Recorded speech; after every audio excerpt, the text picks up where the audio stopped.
Baik, Assalamualaikum, salam sejahtera dan selamat kembali ke rancangan YouTube XM Malaysia bersama saya Imran Zalani, instruktur XM. Jadi, pada video kali ini kita akan bincangkan sedikit tentang psikologi seorang pedagang. Lebih spesifik, kita akan bincangkan tentang 5 mindset yang perlu dicegah sebagai seorang pedagang. Jadi, mindset yang pertama ialah mindset thrill seeker. Bermakna thrill seeker ni berdagang untuk mencari keseronokan. Okey, memang betul ada elemen keseronokan semasa berdagang, terutama jika kita membuat keuntungan ataupun jangkaan kita betul.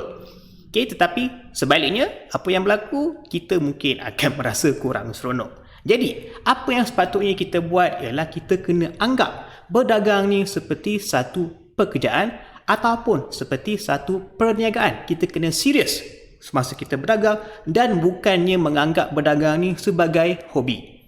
Okey, itu nombor 1. Mindset nombor 2 yang perlu dicegah ialah mindset yang merasakan pasaran asyik nak kenakan kita. Apa maksud saya? Kita rasakan kita masuk pasaran, harga akan selalunya bergerak bertentangan dengan jangkaan kita. Jadi apabila ia berlaku, kita rasakan seperti pasaran benci kita, pasaran ingin mengenakan kita. Okay. Tetapi realitinya salah. Okay. Realitinya pasaran terlalu besar untuk menghiraukan pedagang seperti kita. Lebih-lebih lagi kita hanyalah pedagang runcit ataupun retail trader. Fund yang kita manage terlalu kecil untuk mempengaruhi pasaran yang berbilion-bilion ataupun bertrilion nilainya. Okay. Jadi pasaran tak kisah pasal kita, pasaran bergerak ke mana pasaran ingin bergerak. Okay. Kita yang bertanggungjawab untuk mentafsirkannya. Baik. Kemudian, mindset ketiga yang perlu kita cegah ialah mindset kali ni broker pula yang nak kenakan kita. Okay. Jadi ini biasa. Okay. Kita letak contohnya stop loss, kemudian harga bergerak. Okay. Pergi ke stop loss kita. Okay. Kemudian kita merasakan, oh ini broker lah yang nak kenakan saya. Okay. Jadi lagi sekali salah. Realitinya kita terlalu kecil untuk diambil peduli oleh pasaran ataupun broker. Okay. Broker mungkin akan kisah kalaulah kita ada dana beratus juta, kita hedge fund ataupun kita investment bank, kita nak membuka posisi melalui broker bernilai beratus juta.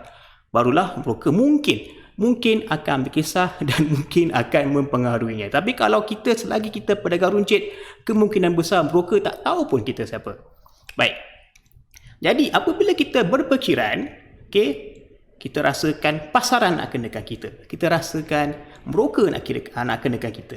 Jadi ini akan merasakan kita seperti dalam peperangan. Maknanya semua orang musuh kita.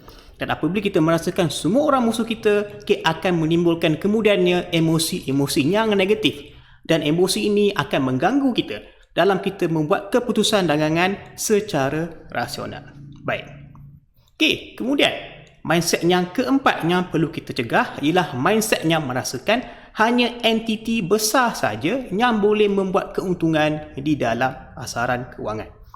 Ini juga adalah salah kerana pedagang runcit seperti kita pun, walaupun akaun kita kecil, kita masih lagi boleh menghasilkan keuntungan dengan syarat kita ada strategi dagangan yang baik, kita menguruskan wang dengan baik, kita mengawal risiko dan kita ada mindset yang betul.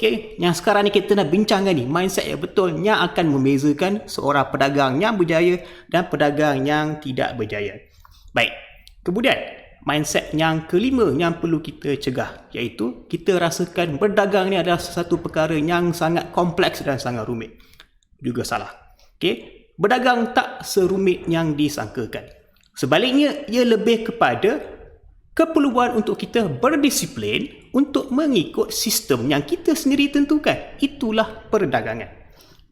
Dan untuk kita berdisiplin, kita perlu apa? Kita kena ada kawalan emosi yang baik dan kena ada psikologi dan mindset yang betul sebagai seorang pedagang. Tak perlu PhD, tak perlu menjadi pakar ekonomi untuk menjadi seorang pedagang yang berjaya.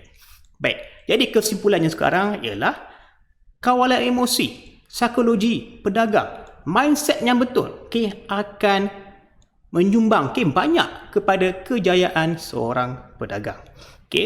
Lagi sekali, kawalan emosi, mindset yang betul, psikologi yang betul dan akhir sekali, seperti saya lupa, ialah kita berdisiplin.